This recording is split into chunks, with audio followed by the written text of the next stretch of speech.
Good morning students. इस video में आप देखने जा रहे हैं सेल के बारे में। यहाँ पर मोबाइल वाला सेल नहीं है, नहीं किसी टॉर्च वाला सेल है। यहाँ पर एक ऐसा सेल है जिसके बारे में आप अपनी लाइफ से रिलेटेड चीजें पढ़ेंगे। बोले तो cell the unit of life, cell the unit of life, इसके बारे में आप पढ़ोगे। ठीक है। अब ये बात आती है कि इसे लाइफ की यूनिट हम क्यों कहते हैं। पहली बात, इसका जो इतिहास स्टार्ट होता है हमारी सेल का, वो 1665 से होता है। और आपको जब मैं ये सारी चीजें बताता चलूंगा तो आपको पता चलेगा कि हम इस सेल को द यूनिट ऑफ लाइफ क्यों कह रहे हैं। ठीक है। तो एक साइंटिस्ट था जिसका नाम था रॉबर्ट हुक। कब की बात है? 1665 की बात है, लगभग 1665 की बात है। इस साइंटिस्ट ने, रॉबर्ट हुक ने क्या काम किया था? एक पुराने तरह का माइक्रोस्कोप लिया था, बहुत या फिर मोटा आप कह सकते हैं गिलास लिया था इसने, और उस गिलास से बहुत सारे प्लांट्स को छोटे छोटे फॉर्म में काट के देखा। कुछ एनिमल्स की स्किन को भी, एनिमल्स को भी काट के देखा इसने। तो ये जाना, मेनली इसने जो एक्सपेरिमेंटल किए थे वो प्लांट्स पर एक्सपेरिमेंट किए थे। तो इस रॉबर्ट हुक ने कुछ ऐसे स्ट्रक्चर मिले इस रॉबर्ट को, ऐसे स्ट्रक्चर देखने को मिले इस रॉबर्ट हुक को। कुछ स्ट्रक्चर जो है ऐसे देखने को मिले, कुछ ऐसे स्ट्रक्चर देखने को मिले, कुछ ऐसे स्ट्रक्चर देखने को मिले। यानी कि सब में इसको बहुत छोटे छोटे कमरे जैसा स्ट्रक्चर देखने को मिला था। तो इस स्ट्रक्चर को इसने क्या कहा था? सेल का। जो सेल टर्म जो दिया था वो रॉबर्ट हुक ने दिया था, और सेल का मतलब होता है एक लिटिल रूम। सेल का मतलब ए लिटिल रूम होता है। ठीक है, ये बात बताई थी। अब वास्तव में जो रॉबर्ट हुक ने जो सेल देखी थी उसमें ये बीच वाला स्ट्रक्चर जो मैंने कुछ नहीं बनाया या कुछ नहीं देखा था, वास्तव में तो यह इसने सेल वॉल देखी थी। मेनली प्लांट्स पे इसने स्टडी किया था और सेल वॉल का स्ट्रक्चर इसने देखा। अब एक साइंटिस्ट आया इसके 9 साल बाद 1674 में, Anton von Leeuwenhoek.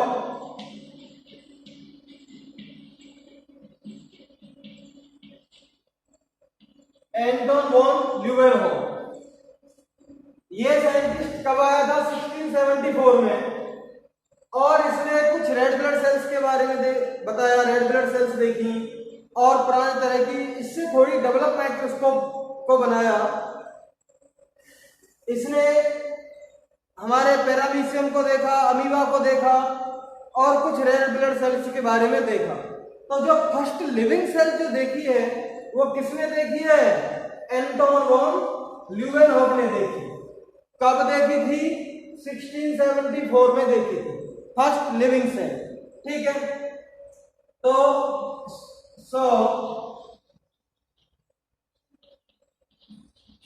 First living cell, cell की जो डिस्कवरी हुई है, सेल की डिस्कवरी किसने की है? रॉबर्ट हुक ने देखी है। तो हम इसे क्या कह सकते हैं? Discover to cell. सेल जो वर्ड दिया है वो किसने दिया है? रॉबर्ट हुक ने दिया। ये तो हमारी डिस्कवरी हो गई। अब हम बात करते हैं कि सेल के बारे में जो इन्फॉर्मेशन है वो इन्फॉर्मेशन हमें किसने दी, कि सेल कैसी होती है, इससे क्या चीजें बनी होती हैं। ज्यादा जो इन्फॉर्मेशन धीरे धीरे बाद के साइंटिस्टों ने दी, लेकिन सेल से विशेषतः सारे प्लांट्स और सारे एनिमल्स बने होते हैं और सारे लिविंग ऑर्गेनिजम्स बने होते हैं। इन सब के बारे में सबसे पहले दो साइंटिस्टों ने बीड़ा उठाया था, दो साइंटिस्टों ने इंफॉर्मेशन दी थी। जो पहला वाले साइंटिस्ट हैं उनका नाम है स्लेडन और दूसरे वाले हैं स्वान। ये मैथियस स्लेडन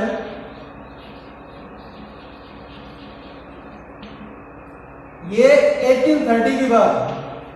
और इन्होंने सबसे ज्यादा जो एक्सपेरिमेंट किए थे वो इन्होंने प्लांट का स्टडी किया था, स्टडी प्लांट। ठीक, अब एक दूसरे साइंटिस्ट थे जिनका नाम था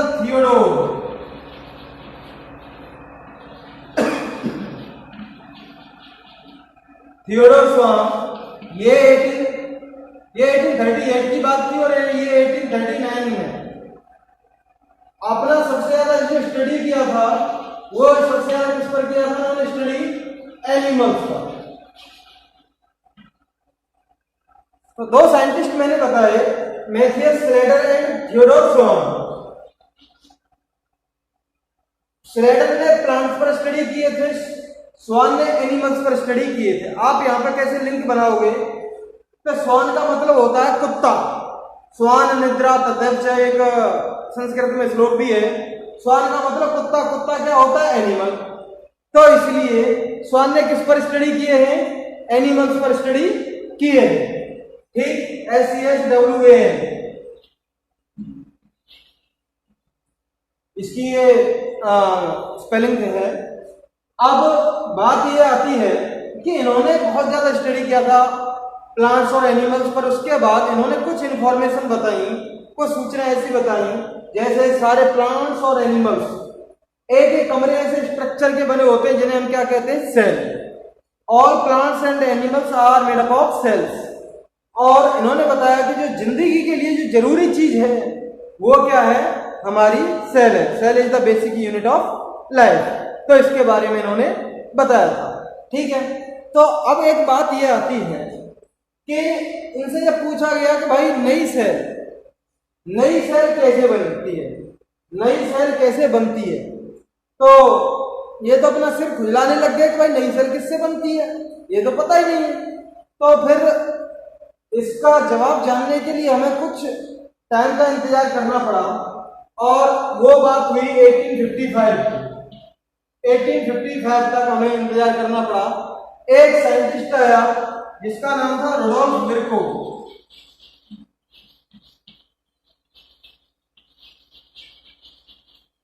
रुडोल्फ विर्को एक साइंटिस्ट था और इसने एक टर्म दिया था, ये term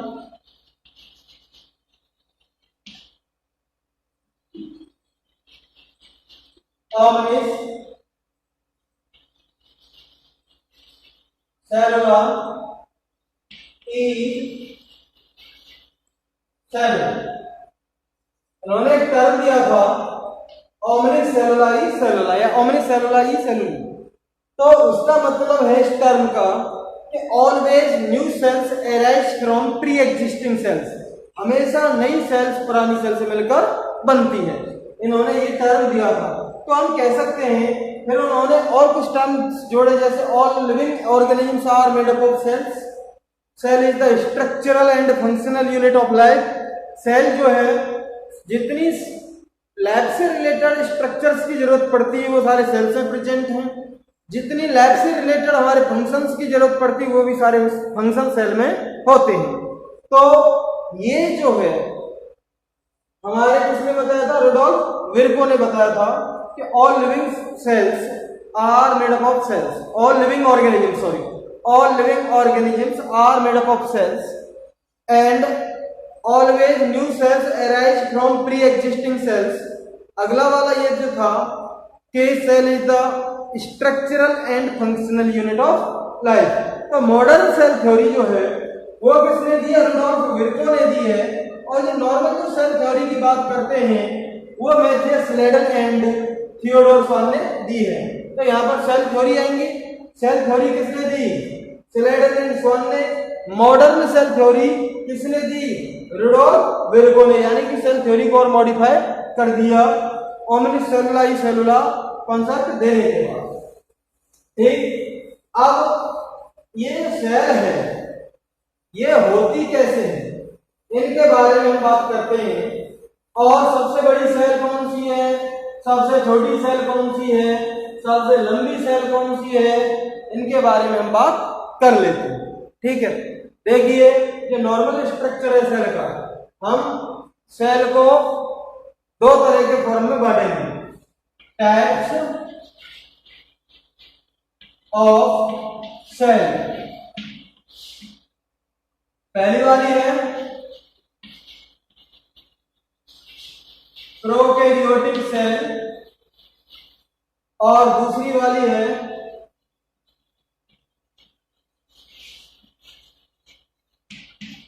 eukaryotic cell. Prokaryotic cell और यूकैरियोटिक सेल। प्रोकैरियोटिक सेल का मतलब होता है कि बैक्टीरिया वाली सेल है, ये नॉर्मल सेल है, एक दो या फिर फ्लैजिला पाए जा सकते हैं। यहां पर जो पाया जाएगा ये डीएनए ओपन फॉर्म में पाया जाएगा, इसके चारों तरफ कोई सेल ऑर्गेनेली या फिर सेल मेम्ब्रेन नहीं पाई जाएगी, सेल मेम्ब्रेन कोई नहीं पाई जाती इसके चारों तरफ। और यहाँ पर राइबोसोम्स पाए जाते हैं, राइबोसोम्स के ऊपर भी कोई मेम्ब्रेन नहीं पाई जाती है। बाकी हमारा ये मेटेरियल पाया जाता है, ये जो बाहर वाली है इसको हम क्या कहेंगे, सेल वॉल कहते हैं। और एक अंदर और पाई जाती लेयर और कहीं कहीं रूप से फोल्डेड होती है, जिसको हम क्या कहेंगे, सेल मेम्ब्रेन। ये हमारी सेल मेम्ब्रेन है, ये सेल वॉल है और ये हमारी सेल मेम्ब्रेन है। अब ये जो है इसको हम क्या कहते हैं, न्यूक्लियोइड कह देते हैं, जहां पर जेनेटिक मटेरियल पाया जाता है न्यूक्लियोइड कह देते हैं। कभी कभी एक्स्ट्रा क्रोमोसोमल डीएनए भी पाया जाता है, जिसको हम क्या कह देते हैं, प्लाज्मिड भी कह देते हैं, प्लाज्मिड। और यहाँ पर जहां पर सेल फोल्डेड होती है वहां पर रेस्पिरेटरी एंजाइम्स पाए जाते हैं, तो इनको हम क्या कहेंगे, लीसोसोम्स भी कहते थे, लीसोसोम्स। और ये जो हमारे इनको हम क्या कहेंगे, राइबोसोम्स, जहां पर प्रोटीन का सिंथेसिस होता है, प्रोटीन बनती है। एक हमारी यूकैरियोटिक सेल है, eukaryotic cell normal simple form में ये पाई जाती है। अगर हम प्लांट सेल की बात करते हैं तो प्लांट सेल में सबसे बाहर क्या पाई जाती है, सेल वॉल पाई जाती है, प्लांट सेल में सेल वॉल पाई जाती है। और अगर हम एनिमल सेल की बात करते हैं तो cell wall is absent in animal cells, animal cells में सेल वॉल नहीं पाई जाती। फिर डायरेक्टली हमारी क्या पाई जाती है, वहां पर सेल मेम्ब्रेन पाई जाती है। अब ये जो स्ट्रक्चर है यहाँ पर, जिसमें हमारा इसका डीएनए पाया जाता है, इसको हम क्या कहेंगे, न्यूक्लियस कह देते हैं। और ये जो स्ट्रक्चर है इस तरह का जो पाया जाता है, इसको हम क्या कहेंगे, माइटोकॉन्ड्रिया कह देते हैं। माइटोकॉन्ड्रिया है। राइबोसोम छोटे छोटे जो पाए जाते हैं, ये हमारे कौन से हैं, राइबोसोम्स पाए जाते हैं इनमें। इनमें जो राइबोसोम पाया जाएगा प्रोकैरियोटिक सेल में 70 टाइप का राइबोसोम पाया जाएगा, और यूकैरियोटिक सेल में जो राइबोसोम पाया जाएगा वो 80 टाइप का राइबोसोम्स पाए जाएंगे। अब यहाँ पर इसके साथ साथ एंडोप्लाज्मिक रेटिकुलम भी पाए जाते हैं, और एंडोप्लाज्मिक रेटिकुलम के ऊपर अगर राइबोसोम्स प्रेजेंट हैं एंडोप्लाज्मिक रेटिकुलम के ऊपर, तो उन्हें हम क्या कहते हैं, रफ एंडोप्लाज्मिक रेटिकुलम कहते हैं। और अगर एंडोप्लाज्मिक रेटिकुलम के ऊपर राइबोसोम्स प्रेजेंट नहीं है तो उन्हें हम स्मूथ एंडोप्लाज्मिक रेटिकुलम कह देते हैं। ठीक, अब ये बात आती है कि ये हमारे रफ हो गए, जिन्हें RER कह सकते हैं, रफ एंडोप्लाज्मिक रेटिकुलम, और ये हमारे SER हो गए, स्मूथ एंडोप्लाज्मिक रेटिकुलम। ये स्ट्रक्चर और ऐसा पाया जाता है जिनको हम क्या कहेंगे, गोल्गी कॉम्प्लेक्स, या फिर गोल्गी बॉडी भी इनको कह देते हैं, गोल्गी बॉडी या गोल्गी कॉम्प्लेक्स। इनके बारे में सब ये जो पाई जाती हैं सेल मेम्ब्रेन, ये मेम्ब्रेन बाउंड जो ऑर्गेनली पाई जाती है, मेम्ब्रेन से बंधी हुई, सेल मेम्ब्रेन नहीं, सेल मेम्ब्रेन तो सेल के आसपास पाई जाती है। मेम्ब्रेन बाउंड जो सेल ऑर्गेनली पाई जाती है, ये सिर्फ किसमें पाई जाएंगी? यूकैरियोटिक सेल में पाई जाती है। प्रोकैरियोटिक सेल में मेम्ब्रेन से घिरी हुई कोई भी हमारी ऑर्गेनली नहीं है। न्यूक्लियोइड के चारों तरफ कोई मेम्ब्रेन नहीं पाई जाती, प्लाज्मिड के चारों तरफ कोई मेम्ब्रेन नहीं पाई जाती, राइबोसोम के चारों तरफ कोई मेम्ब्रेन नहीं पाई जाती है, बल्कि न्यूक्लियस के चारों तरफ मेम्ब्रेन पाई जाती है, माइटोकॉन्ड्रिया के चारों तरफ मेम्ब्रेन पाई जाती है, स्मूथ एंडोप्लाज्मिक रेटिकुलम पर भी मेम्ब्रेन पाई जाती है, आरईआर पर भी मेम्ब्रेन पाई जाती है, गोल्गी कॉम्प्लेक्स पर भी मेम्ब्रेन पाई जाती है। तो ये जो मेम्ब्रेन बाउंड और सेल ऑर्गेनली है वो किसमें पाई जाती है? हमारी यूकैरियोटिक सेल में पाई जाती है। ठीक है, तो ये हमारा ओवरव्यू था प्रोकैरियोटिक सेल का, यूकैरियोटिक सेल का। यूकैरियोटिक सेल में अगर हम हमें से प्लांट सेल ले रहे हैं तो प्लांट सेल में एक और स्ट्रक्चर जो यहाँ पर लगा देंगे, जिसको क्या नाम है, ये क्या होता है? क्लोरोप्लास्ट होता है, क्लोरोप्लास्ट, जिसमें क्या होती है? फोटोसिंथेसिस होती है क्लोरोप्लास्ट में। और वैक्यूल भी पाई जाती है, बड़ी बड़ी वैक्यूल भी पाई जाती है। ये हमारी वैक्यूल, ये हमारे प्लांट सेल में पाई जाती है। एनिमल सेल में वैक्यूल बहुत छोटी पाई जाएगी और क्लोरोप्लास्ट एनिमल सेल में नहीं पाई जाएगी, इसीलिए तो एनिमल्स फोटोसिंथेसिस नहीं कर सकते, है ना। अब कुछ सेल्स जो होती हैं बहुत छोटी होती हैं, कुछ सेल्स बहुत बड़ी होती हैं। जैसे बात करें, सबसे दुनिया की सबसे छोटी सेल कौन सी है? माइकोप्लाज्मा। माइकोप्लाज्मा दुनिया की सबसे छोटी सेल है, माइकोप्लाज्मा, जिसको हम पीपीएलओ भी कहते हैं, प्लूरो न्यूमोनिया लाइक ऑर्गेनिज्म भी हम इसको कहते हैं। लगभग 0.3 माइक्रोमीटर की बड़ी होती है हमारी माइकोप्लाज्मा वाली सेल, सबसे छोटी होती है। इससे जो बड़ी सेल पाई जाती है बैक्टीरिया वाली सेल पाई जाती है 3 से 5 micrometre. Mycoplasma cells 0.3 micrometre, bacteria cells 3 से 5 माइक्रोमीटर बैक्टीरिया सेल्स पाई जाती है। और अगर हम ह्यूमन ब्लड सेल की बात करें तो 7 माइक्रोमीटर वो ह्यूमन ब्लड सेल्स पाई जाती है। स्पेशली हम बात करते हैं अब लार्जेस्ट सेल की, कि दुनिया की सबसे बड़ी सेल कौन सी है? ऑस्ट्रिच है। ऑस्ट्रिच जो एग है, शुतुरमुर्ग का अंडा, वो दुनिया की सबसे बड़ी सेल के फॉर्म में देखा गया। सबसे लंबी सेल कौन सी है? Nerve cells. नर्व सेल कौन सी होती है बताइए? नर्व सेल न्यूरॉन को ही तो कहते हैं, जो हमारे नर्वस सिस्टम में पार्टिसिपेट करती हैं। ये लगभग 1 मीटर तक लंबी होती हैं और शुतुरमुर्ग का अंडा 1-1.5 किलो का तक का होता है। तो ये सबसे बड़ी cell ostrich egg, longest cell nerve cell, smallest cell PPLO, pleuropneumonia like organism और माइकोप्लाज्मा।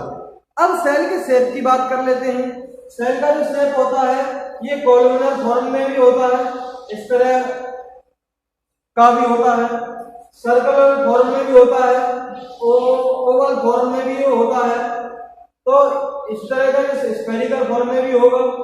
सेल का स्ट्रक्चर पॉलीगोनल भी होगा, इस तरह की फॉर्म में भी सेल का स्ट्रक्चर होता है, इस तरह का भी सेल का स्ट्रक्चर होता है, इस तरह भी सेल का स्ट्रक्चर होता है। तो सेल के स्ट्रक्चर अलग अलग फॉर्म के पाए। अब हम जानने वाले हैं प्रोकैरियोटिक सेल के बारे में डिटेल में।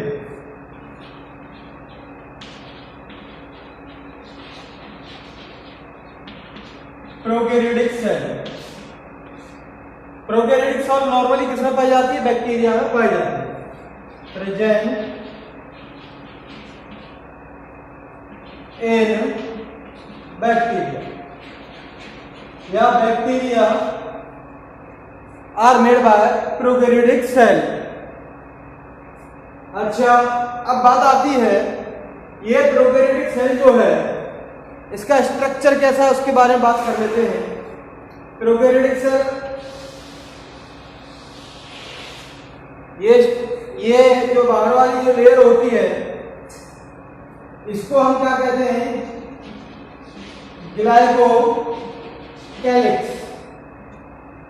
ग्लाइकोकैलिक्स जब हमारी स्मूथ फॉर्म में होती है ग्लाइकोकेलिक्स दो फॉर्म में पाई जाएगी, एक स्मूथ फॉर्म में पाई जाएगी और एक रिजिड फॉर्म में पाई जाएगी। जब ये रिजिड फॉर्म में होती है यानी कि बहुत कठोर फॉर्म में होती है तो फिर हम इसको क्या कहते हैं, capsule. If glycocalyx layer is tough यानी कि कठोर फॉर्म में है तो इसे हम क्या कहेंगे, कैप्सूल कहते हैं। और जब ग्लाइकोकेलिक्स जब हमारी स्मूथ फॉर्म में है, लूजली अरेंज्ड है, तो हम इसे क्या कहते हैं, स्लाइम लेयर कहते हैं। अब इससे अंदर वाली जो लेयर होती है उसे हम क्या कहेंगे, सेल वॉल कहते हैं। और उससे अंदर एक और लेयर पाई जाती है और इसको हम क्या कहते हैं, मीसोसोम्स कहते हैं।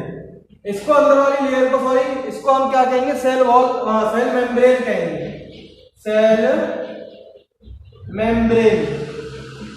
ये 3 लेयर है हमारी, यानी 3 एनवेलोप हमारे प्रोकैरियोटिक सेल में पाई जाते हैं।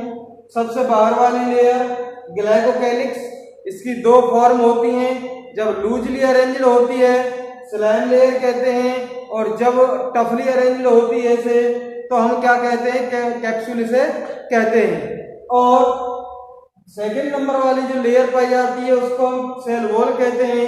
सबसे इनर मोस्ट जो एनवेलोप पाया जाता है, लेयर जो पाई जाती है उसे हम सेल मेम्ब्रेन कहते हैं। सेल मेम्ब्रेन जहां से फोल्डेड होती है उसको हम क्या कहेंगे, सेल मेम्ब्रेन।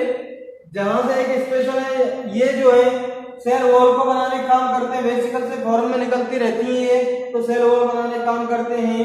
और रेस्पिरेटरी एंजाइम्स भी इसमें होते हैं, कुछ और एंजाइम से सीक्रेट करती है। तो इस स्ट्रक्चर को हम क्या कहते हैं, मीसोसोम। मीसोसोम हम कहते हैं इस स्ट्रक्चर को। और साइनोबैक्टीरिया की अगर हम बात करें तो उनमें एक और हमारी इनफोल्डिंग्स पाई जाती है, सेल की अंदर की तरफ मुड़ी हुई इनफोल्डिंग पाई जाती है, जिसको हम क्या कहेंगे, क्रोमेटोफोर कहेंगे, क्रोमेटोफोर। क्रोमेटोफोर जो होते हैं ये क्या काम करते हैं, इसमें फोटोसिंथेटिक एंजाइम होते हैं जो फोटोसिंथेसिस में हेल्प करते हैं। यहाँ पर फोटोसिंथेसिस होती है, ये क्रोमेटोफोर्स उसी में पाए जाते हैं, ऐसे बैक्टीरिया जो फोटोसिंथेसिस कर सकते हैं। और ऐसे बैक्टीरिया जो फोटोसिंथेसिस नहीं कर सकते तो फिर ये इनमें एब्सेंट होती है, यानी कि क्रोमेटोफोर उनमें नहीं पाई जाती। साइनोबैक्टीरिया में क्रोमेटोफोर पाई जाती है। अब बात करते हैं एक और, ये मैंने स्ट्रक्चर बताया था पहले ही, ये जो स्ट्रक्चर पाया जाता है इसको हम क्या कहते हैं, न्यूक्लियड कहेंगे या जेनोफोर कहेंगे। ये जो है इसमें क्रोमोसोमल डीएनए पाया जाता है और एक एक्स्ट्रा क्रोमोसोमल डीएनए जो पाया जाता है उसको हम क्या कहते हैं, प्लाज्मिड कहते हैं। बाकी इनमें राइबोसोम्स पाए जाते हैं। राइबोसोम्स जो होते हैं हमारे कैसे पाए जाते हैं, 70S टाइप के पाए जाते हैं। 70S टाइप के राइबोसोम्स पाए जाते हैं, उनमें 2 सब यूनिट्स होती हैं। राइबोसोम्स 70S टाइप के हैं।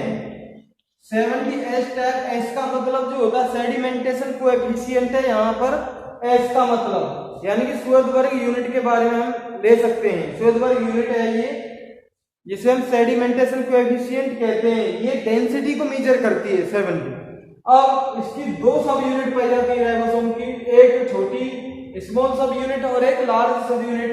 लार्ज सब यूनिट जो होती है 50S की होती है और स्मॉल सब यूनिट जो होती है वो 30S की होती है। तो ये हम मैथमेटिकली प्लस मत कर देना, यहाँ पे 50 + 30 = 80, ऐसा नहीं है। यहाँ पर डेंसिटी के बारे में दे रखा है, इसकी 2 सब यूनिट होती है 50S and 30S, 70S ribosomes की। और इनमें एक्स्ट्रा रिजर्व बॉडी भी पाई जाती है जो कुछ सब्सटेंस को होल्ड करके रखती हैं। ऐसी हमारी रिजर्व इनकलेजेंस बॉडी, जिनको हम कहते हैं रिजर्व बॉडीज, भी हमारी प्रोकैरियोटिक सेल के अंदर पाई जाती हैं।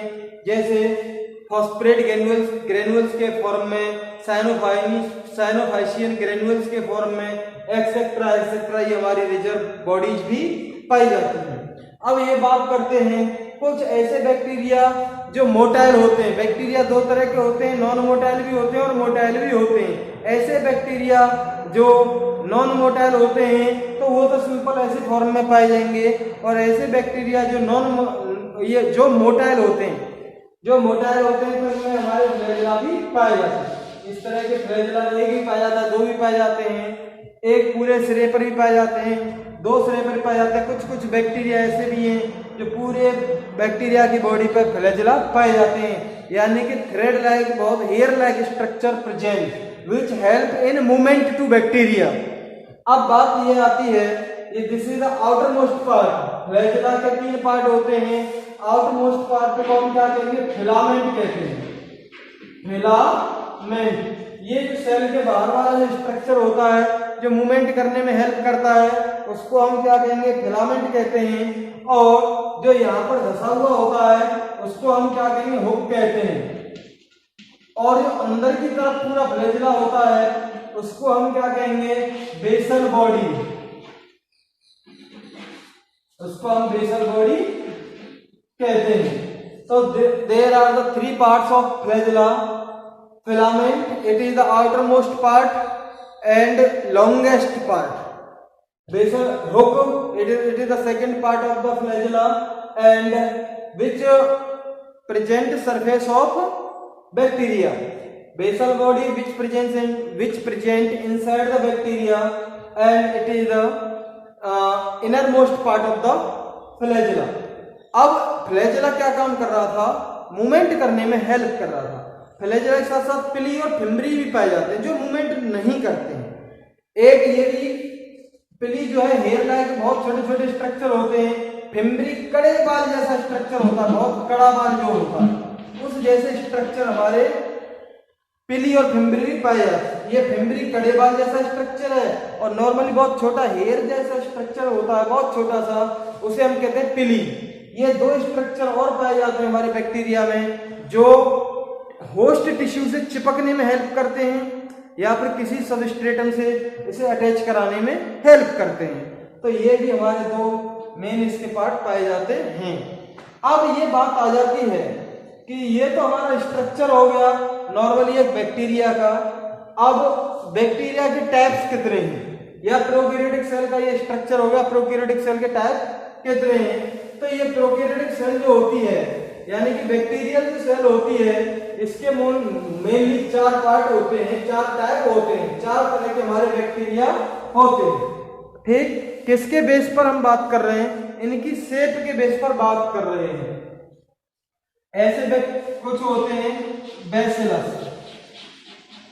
बैसिलस बैक्टीरिया कैसे होते हैं? जो बस जैसे स्ट्रक्चर के होते हैं। बस का मतलब रॉड लाइक स्ट्रक्चर। ये मानिए यहाँ बस आ रहा है तो आप इसको बस जैसे स्ट्रक्चर के ऐसे भी हो सकते हैं ये और ऐसे भी हो सकते हैं। तो ये रॉड लाइक जो स्ट्रक्चर के होते हैं उनको हम क्या कहेंगे? Bacillus bacteria. एक बैक्टीरिया होते हैं कॉकस। कॉकस बैक्टीरिया जो होते हैं ये कैसे होते हैं? स्फेरिकल होते हैं, यानी कि बिल्कुल ये गोलाकार बैक्टीरिया हमारे पाए जाते हैं। तो सेकंड नंबर के जो हमारे बैक्टीरिया हैं वो क्या है? कॉकस यानी स्फेरिकल बैक्टीरिया है। तो अब ये जो बात आती है नेक्स्ट वाले की, ये पहला वाला बैसिलस, दूसरा वाला कॉकस, तीसरा वाला जो बैक्टीरिया होता है वो होता है स्पाइरेलम। स्पाइरेला कर दीजिए, स्पाइरेलम कर दीजिए। ये जो है बिल्कुल जैसे सांप नहीं चलता, स्पाइरल शेप के ऐसे बैक्टीरिया ये हमारे पाए जाते हैं। तो ये ऐसे बैक्टीरिया होते हैं स्पाइरल शेप के बैक्टीरिया। और नंबर 4 वाले जो बैक्टीरिया होते हैं वो हमारे विब्रियो बैक्टीरिया होते हैं। विब्रियो का मतलब होता है कोमा जैसे बैक्टीरिया होते हैं। तो ये हमारे 4 तरह के बैक्टीरिया थे। किसके आधार पर बांटा हमने? उनकी शेप के आधार पर बांटा, उनके आकार के आधार पर हमने बैक्टीरिया को डिवाइड कर दिया था। ठीक, अब ये बात हो जाती है हमारी ये जो है स्पेशली प्रोकैरियोटिक सेल की। अब हम प्रोकैरियोटिक सेल को या बैक्टीरियल सेल को उनके स्टेनिंग के आधार पर भी डिवाइड करेंगे। एक हेंस क्रिश्चियन ग्राम एक साइंटिस्ट था, उसने कुछ बैक्टीरिया को लिया और स्पेशल डाई में डुबाया। कुछ बैक्टीरिया, कई प्रोसेस हैं उसकी। अब कुछ बैक्टीरिया जो है कलरफुल हो जाते हैं, पिंक कलर ले लेते हैं या फिर रेड सा कलर ले लेते हैं, उनको हम कहते हैं ग्राम पॉजिटिव बैक्टीरिया, यानी कि वो ग्राम में जिन्होंने अपना कलर ले लिया। और ऐसे बैक्टीरिया जो कलरफुल नहीं होते हैं, जो स्टेन को नहीं लेते हैं, जिस स्टेन में वो डुबाए जा रहे हैं उसको नहीं लेते हैं, उनको हम क्या कहते हैं, ग्राम नेगेटिव बैक्टीरिया।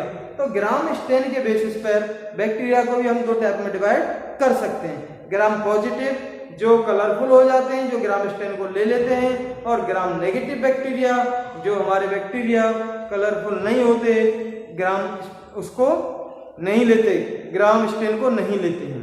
अब ये जो बात हो जाती है हमारी, वो किसकी हो जाती है, हमारी प्रोकैरियोटिक सेल की। अब हम बात करेंगे यूकैरियोटिक सेल की।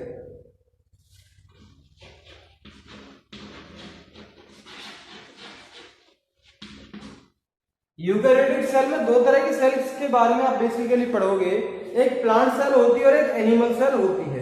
यूकैरियोटिक सेल को हम मोस्ट क्या कहते हैं, ऐसी सेल जिसमें मेम्ब्रेन बाउंड सेल ऑर्गेनेली पाई जाती है। ये है हमारी यूकैरियोटिक सेल।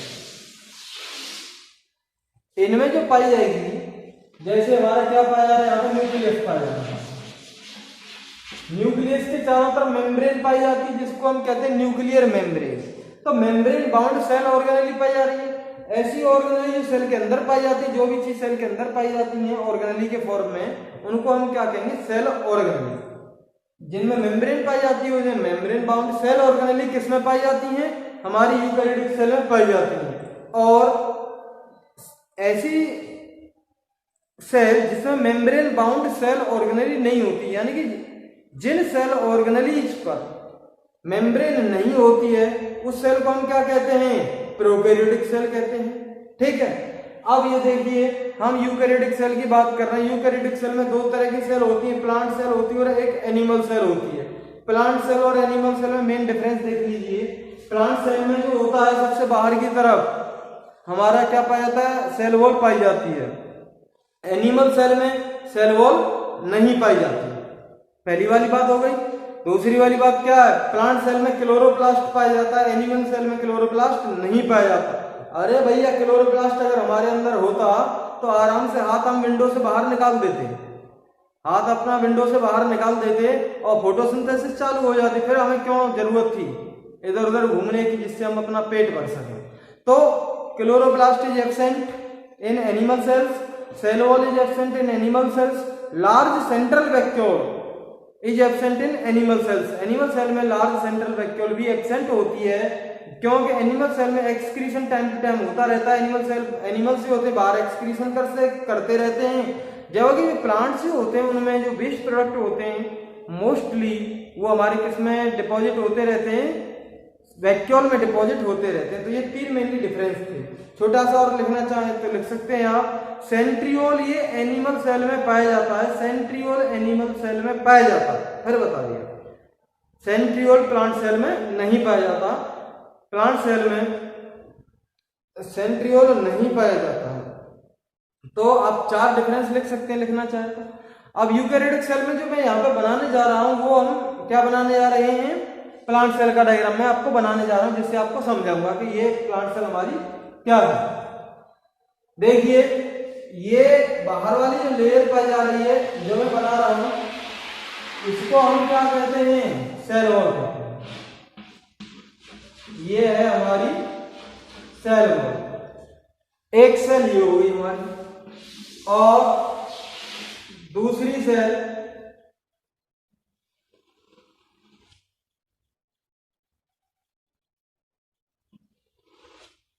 ये होगी। एक सेल ये हो गई, दूसरी सेल ये होगी। ये वाली जो बाहर वाली है, बाहर वाली लेयर जो है इसको हम क्या कहेंगे, सेल वॉल।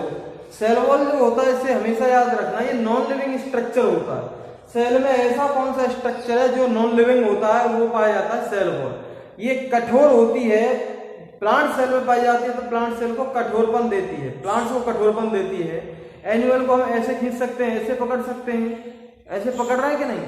प्लांट को हम ऐसे नहीं पकड़ सकते, because cell wall is present in plants, cell wall is absent in animals, therefore we can, animals are flexible, animal जो है फ्लेक्सिबल होते हैं। ठीक है, अब बात ये आती है कि सेल वॉल में दो लेयर पाई जाती हैं। एक तो प्राइमरी लेयर है जो अंदर की तरफ पाई जाती है, बाहर की तरफ जो पाई जाती है उसको हम क्या कहते हैं, सेकेंडरी लेयर। तो यहाँ बाहर की प्राइमरी लेयर जो पाई जाती है हमारी, वो ये सेल वॉल के दो टाइप हैं, प्राइमरी वॉल और सेकेंडरी वॉल। ठीक है भैया। अब दो सेल्स के बीच में जो पाई जाती है उसको हम क्या कहते हैं, इसे हम क्या कहेंगे, मिडिल लैमेला कहते हैं। मिडिल लैमेला हमारा कैल्शियम कार्बोनेट का, कैल्शियम और कैल्शियम पेक्टेट का बना होता है। मिडिल लैमेला कैल्शियम पेक्टेट का बना होता है और ये दोनों सेल्स को ग्लू की तरह काम करता है, होल्ड करके रखता है। कैल्शियम पेक्टेट का मिडिल लैमेला बनेगा। ये है हमारा मिडिल लैमेला।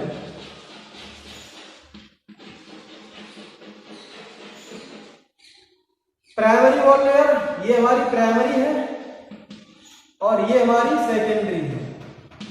अंदर की तरफ जो पाई जा रही है उसे हम सेकेंडरी वॉल कह रहे हैं। सेल वॉल दो फॉर्म में है, यानी कि सेल मेम्ब्रेन की तरफ पाई जा रही है उसे सेकेंडरी सेल वॉल कह रहे हैं, और जो मिडिल लैमेला की तरफ पाई जाएगी, जो बाहर की तरफ पाई जाती है, उसे हम प्राइमरी वॉल कहते हैं। ठीक है। अब ये तो बाहर का स्ट्रक्चर हो गया, सेल वॉल की कहानी हो गई। सेल वॉल जो है ये प्लांट्स में गैलेक्टन्स की पाई जाती है, ये मेनली सेलुलोज की पाई जाती है। बाकी सेलुलोज ये जो है गैलेक्टन्स भी होती है, हेमी सेलुलोज वगैरह भी होते हैं, इनकी मेंटेनेंस से इनकी भी हमारी सेल वॉल पाई जाती है। लेकिन जो मेनली है वो हमारा सेलुलोज है, प्लांट्स में पाई जाती है। बैक्टीरिया में सेल वॉल पाई जाती है पेप्टाइडोग्लाइकन की या म्यूरेन की पाई जाती है। पेप्टाइडोग्लाइकन कह सकते हैं आप, बैक्टीरिया में पाई जाती है। अब बात करते हैं फंजाई में। फंजाई में जो सेल वॉल पाई जाती है वो काइटिन की पाई जाती है। तो सेल वॉल अलग अलग में अलग अलग की पाई जाती है। प्लांट्स में सेलुलोज की पाई जाती है, बैक्टीरिया में पेप्टाइडोग्लाइकन की पाई जाती है। पेप्टाइडोग्लाइकन और जो फंजाई में पाई जाती है वो किसकी पाई जाती है, काइटिन की पाई जाती है। ये हमारी सेल वॉल हो गई। ठीक। अब ये जो बात आती है यहाँ पर, ये हमारा सेकंड वाला जो स्ट्रक्चर है वो क्या है, सेल मेम्ब्रेन का। ये सेकंड वाला स्ट्रक्चर देखते हैं। ये सेल वॉल हमारा खत्म।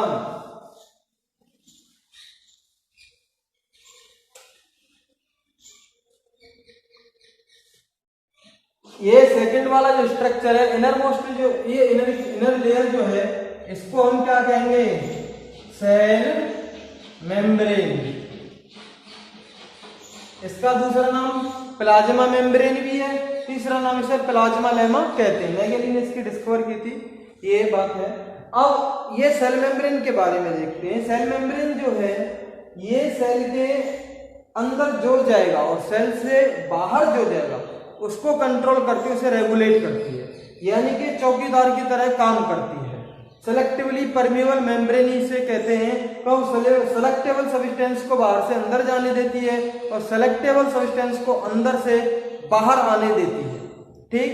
तो इसे एसपीएम भी कहते हैं, सेलेक्टिवली परमिएबल मेम्ब्रेन भी कहते हैं। अब सेल मेम्ब्रेन का जो स्ट्रक्चर है वो सबसे ज्यादा ह्यूमन आरबीसी पर स्टडी किया गया है। दो साइंटिस्ट थे, एक का नाम क्या था, सिंगर, दूसरे का नाम था निकोलसन। 1972 की बात है, यानी कि सिंगर गाना गाता था और निकोलसन नाचता था। एक गाना गाता था और एक नाचता था। इस तरह आप लिंक कर सकते हैं इसके, यानी कि सिंगर और निकोलसन दोनों सेल मेम्ब्रेन को लेकर गाना गा रहा है, एक सिंगर है और एक नाच रहा है निकोलसन। तो सिंगर और निकोलसन ने इसका मॉडल दिया, उस मॉडल का नाम है fluid mosaic model. Singer and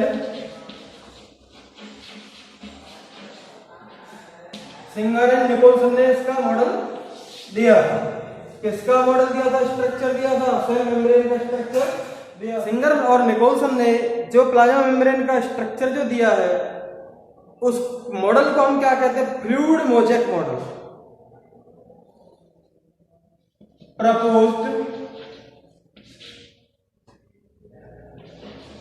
proposed structure of cell membrane या प्लाज्मा मेम्ब्रेन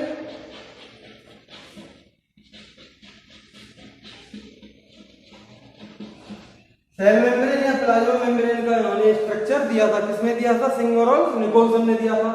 कब दिया था? 1972 में। अब ये बात आती है इनके मॉडल का स्पेशल नाम रखा गया जिसका नाम है फ्लूइड मोज़ेक मॉडल।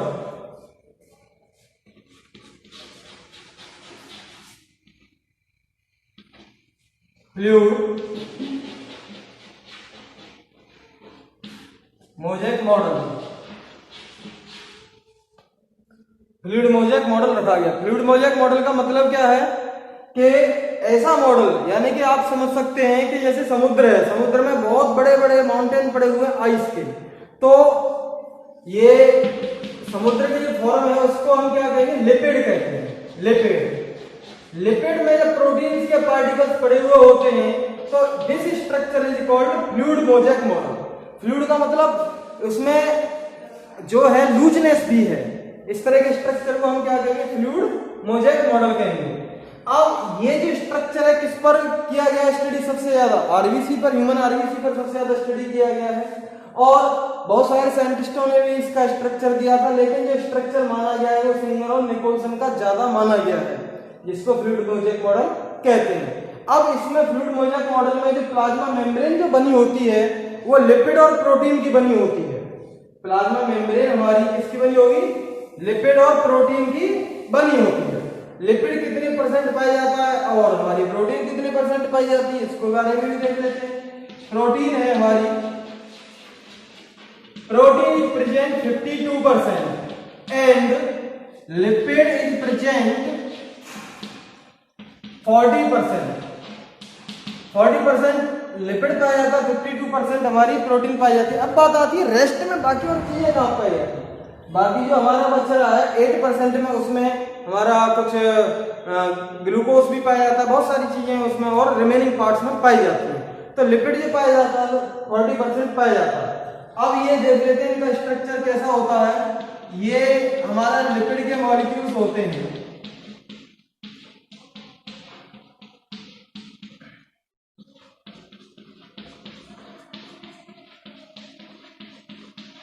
ये हमारे लिपिड के मॉलिक्यूल्स और इनमें प्रोटीन्स भी पाई जाती हैं, कुछ यहाँ पे भी प्रोटीन्स पाई जाती हैं और ऐसे भी हमारी प्रोटीन्स पाई जाती हैं। तो ये इस स्ट्रक्चर से आप देख रहे होंगे कि 2 लेयर पाई जाती है लिपिड्स की। 1 लेयर ये और ऐसी ये लेयर है, तो हम डबल लेयर्स के फॉर्म में कह सकते हैं। लिपिड की 2 लेयर पाई जाती हैं और इस फॉर्म में लिपिड के मॉलिक्यूल्स पाए जाते हैं। 2 तरह की प्रोटीन्स आप देख रहे होंगे। लिपिड हमारे लिपिड के मॉलिक्यूल ये हैं, प्रोटीन के मॉलिक्यूल ये हैं। प्रोटीन का मॉलिक्यूल ये भी है हमारा प्रोटीन का मॉलिक्यूल। 2 टाइप्स के प्रोटीन के मॉलिक्यूल्स पाए जा रहे हैं। पहला वाला जो टाइप है प्रोटीन का मॉलिक्यूल, ये वाला कौन सा? इंट्रिंसिक प्रोटीन या इंटीग्रल प्रोटीन। ये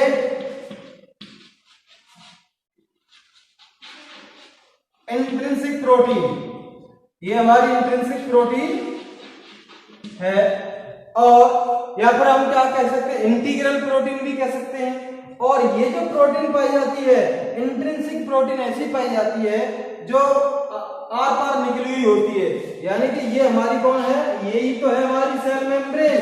सेल मेम्ब्रेन में ऐसी प्रोटीन जो इधर भी निकली हुई है, इधर भी निकली हुई है, यानी कि आर पार निकली हुई है, यहाँ पे भी निकली हुई है, यहाँ पे भी निकली हुई है, उस प्रोटीन को हम क्या कहेंगे? इंट्रिंसिक प्रोटीन या इंटीग्रल प्रोटीन।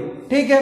और ऐसी प्रोटीन जो सिर्फ इसके ऊपर वाले पार्ट में प्रेजेंट है, आर पार नहीं होती, जैसे कि हमारी ये वाली प्रोटीन है, इस प्रोटीन को हम क्या कहेंगे? पेरिफेरल प्रोटीन या एक्सट्रिंसिक प्रोटीन। तो इस तरह की प्रोटीन को हम क्या कहेंगे? एक्सट्रिंसिक प्रोटीन या फिर पेरिफेरल प्रोटीन। ऐसी प्रोटीन जो हमारे सिर्फ आउटर मोस्ट साइड में प्रेजेंट होती है, जो पूरी प्लाज्मा मेम्ब्रेन यानी कि पूरी जो हमारी लिपिड बाइलेयर की फॉर्म में जो निकली हुई है उसको हम क्या कहेंगे? इंट्रिंसिक या इंटीग्रल प्रोटीन कहते हैं। तो हमारा ये जो है स्ट्रक्चर है सेल मेम्ब्रेन का, वो लिपिड और प्रोटीन का बना हुआ होता है। ठीक है, ये बात हमारी क्लियर हो जाती है यहाँ पर। अब एक और देखिए कि हमारा मूवमेंट कैसे होता है। मैंने आपको बताया है कि ये जो हमारा सेल मेम्ब्रेन है, सेल मेम्ब्रेन ही तो कंट्रोल कर रही है मूवमेंट। सेल मेम्ब्रेन हमारे बाहर कौन जाएगा सेल से, अंदर कौन आएगा सेल के, यही कंट्रोल कर रहा है सेल के अंदर के मूवमेंट को रेगुलेट करती है। यानी कि हम कह सकते हैं ये चौकीदार है, ऐसे भी हम कह सकते हैं। क्यों? कुछ मॉलिक्यूल्स हैं जो वाटर मॉलिक्यूल्स हैं, वो आसानी से बाहर से अंदर की तरफ ये जो है प्लाज्मा मेम्ब्रेन के मूवमेंट कर सकते हैं। तो कुछ मॉलिक्यूल्स को तो जैसे हमारी ऑक्सीजन एक गैस है और ये वाटर के मॉलिक्यूल्स हैं, आसानी से बाहर से अंदर की तरफ जा सकते हैं। किसके बेस पर? High concentration to lower concentration. यहाँ पर अगर वाटर मॉलिक्यूल हाई कॉन्सेंट्रेशन में प्रेजेंट है और यहाँ पर वाटर मॉलिक्यूल कम कॉन्सेंट्रेशन में प्रेजेंट है, तो बाहर से अंदर की तरफ वाटर मॉलिक्यूल्स चले जाते हैं। ठीक है, इस तरह की जो प्रोसेस है इसको हम क्या कहेंगे? डिफ्यूजन कहते हैं। डिफ्यूजन कहते हैं जब water molecules move from higher concentration, या कोई भी मॉलिक्यूल्स जब हाई कॉन्सेंट्रेशन से लो कॉन्सेंट्रेशन में जा रहा है तो उसको हम क्या कहेंगे? डिफ्यूजन प्रोसेस कहते हैं। जैसे यहाँ पर पानी ज्यादा है, यहाँ पर धीरे धीरे चला जाएगा। ठीक है, अब ये बात आती है कि कुछ ऐसे होते हैं जो यहां पर कम कॉन्सेंट्रेशन में है, यहां पर ज्यादा कॉन्सेंट्रेशन में है, फिर भी यहां से यहां की तरफ जा रहे हैं। जैसे आप एक एग्जांपल लें, एक एग्जांपल से समझेंगे। ये दो टंकी हैं, ये दो टंकी हैं और ये एक पाइप से जुड़ी हुई है। दोनों टंकी, एक टंकी में पानी इतना भरा हुआ है और दूसरी वाली टंकी में पानी हमारा इतना भरा हुआ है। ठीक है, इस वाली टंकी में पानी कम भरा हुआ है, इस वाली टंकी में पानी ज्यादा भरा हुआ है। अब यहां से अगर हम बॉल को खोल देंगे तो पानी कैसे जाएगा? इधर से इधर मूवमेंट करेगा पानी। वाटर जो है high concentration to lower concentration जाएगा। तो इस तरह के मूवमेंट को हम क्या कहेंगे? डिफ्यूजन कहते हैं। इसमें एनर्जी की जरूरत नहीं पड़ती, there is no use of energy. ठीक है, इसमें बात आ गई। अब ये कहानी आती है कि हमें पानी इधर से इधर लाना है, पानी यहां से यहां लाना है, तो इसको एनर्जी की हेल्प से ही ला पाएंगे और दो तरीके से ला पाएंगे। जैसे एक तो बाल्टी इसमें डालो, इसमें पानी लो बाल्टी में और यहां से यहां डाल दो। जब हम काम कर रहे हैं तो एनर्जी खर्च हो रही है। दूसरी वाली बात, यहां पर मोटर रख देंगे और मोटर इस पानी को इधर डाल देगी, तो ऐसे भी ला सकते हैं। जब molecules lower concentration to high concentration move करते हैं तो उन्हें किसकी जरूरत पड़ती है? एनर्जी की जरूरत पड़ती है। और ऐसे मॉलिक्यूल्स जब high concentration to lower concentration में जाते हैं तो उनके लिए एनर्जी की जरूरत नहीं पड़ती। ऐसे ट्रांसपोर्ट में जिनमें एनर्जी की जरूरत नहीं पड़ती है उसको हम क्या कहेंगे? Passive transport. और ऐसा ट्रांसपोर्ट जिसमें एनर्जी की जरूरत पड़ रही है उसको हम क्या कहेंगे? एक्टिव ट्रांसपोर्ट कहते हैं। ठीक है, तो ये हमारा कौन सा होगा? ये वाला वाटर मॉलिक्यूल अगर यहाँ पर ज्यादा यहाँ पर कम है तो पैसिव ट्रांसपोर्ट होगा। और अगर वाटर मॉलिक्यूल्स की तो ये बात हो गई। अब हम एक्टिव ट्रांसपोर्ट की बात करते हैं। एक्टिव ट्रांसपोर्ट का मतलब है transport with the help of energy. जैसे सोडियम पोटेशियम पंप है, एक्टिव ट्रांसपोर्ट की तरह काम करती है। कुछ और मिनरल्स जो होते हैं जो जाते हैं वो हमारे एक्टिव ट्रांसपोर्ट के थ्रू ही जाते हैं।